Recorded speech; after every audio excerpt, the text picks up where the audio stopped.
সোনাতলায় মহান মে দিবস পালিত। শ্রমিকদের অধিকার রক্ষার আহ্বান।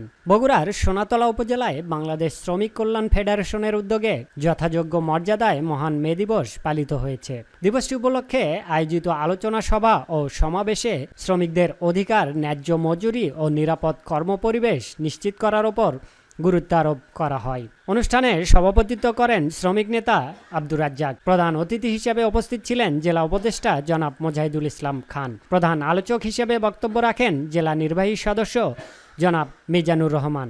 বিশেষ অতিথি হিসেবে উপস্থিত ছিলেন বীর মুক্তিযোদ্ধা এনামুল হক মণ্ডল। বক্তারা বলেন, মহান মে দিবস শ্রমিকদের ন্যায্য অধিকার আদায়ের সংগ্রামের এক ঐতিহাসিক দিন। শ্রমিকদের রক্তঝরা এ দিবসের তাৎপর্য আজও সমানভাবে প্রাসঙ্গিক। তারা শ্রমিকদের অধিকার রক্ষায় সবাইকে ঐক্যবদ্ধ হয়ে কাজ করার আহ্বান জানান। এ সময় আরও বক্তব্য দেন পৌর সভাপতি আব্দুর রাহাত রোমান, পৌর সাধারণ সম্পাদক সাদ্দাম হোসেন, বালুয়া ইউনিয়ন সভাপতি এনামুল হক, দর্জি শ্রমিক শামীম হোসেন, অর্থ সম্পাদক আবদুল্লাহ আল শাফি সহ অন্যান্য নেতৃবৃন্দ।